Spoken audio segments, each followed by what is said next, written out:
বঙাইগাঁও জিলাৰ শিমলাবাৰীত বিদ্যুৎ বিভাগৰ বিৰুদ্ধে ৰাইজৰ প্ৰতিবাদ।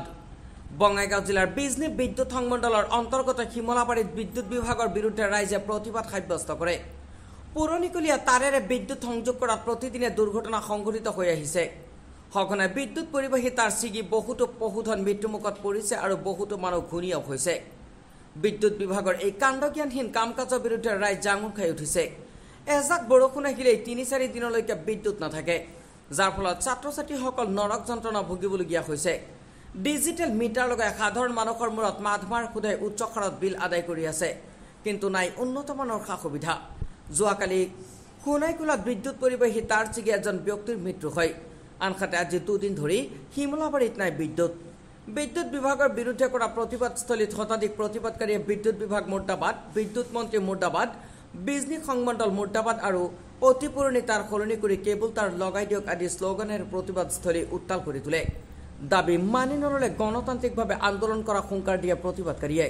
এতিয়া বিভাগীয় কৰ্তৃপক্ষই কি ভূমিকা গ্ৰহণ কৰে সেয়া হ'ব লক্ষণীয়।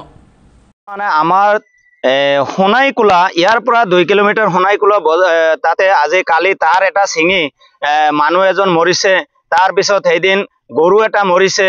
আৰ আমাৰ এই যে যেটো ধুপুৰী শিমলাবাৰীৰ যেটো আমাৰ লাইনৰ যেটো প্ৰব্লেম হৈ আছে, কালিৰ পৰা লাইন নাই, 2 দিনৰ পৰা লাইন ফোন কৰাতে লাইনমেন গিলা গুৰুত্ব নেদে, ৰিচিভ নকৰে।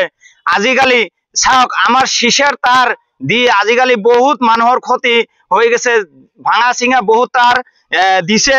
ইগলাৰ কাৰণে ইগলা আমাৰ অতি হকে লাইনমেন আর অতি হকে যেটো আমার এই যে বিদ্যুৎ মন্ত্রী ইহন যেন আমার অতি সংকলে আমার এই কেবল তারর ব্যবস্থা কৰি লয় আৰ আমাৰ লাইনৰ কাৰণে ইমান প্ৰব্লেম হৈছে, লাইনটো অতি সকালে আমাৰ লাইনৰ কামখিনি যেন কৰি দেয়।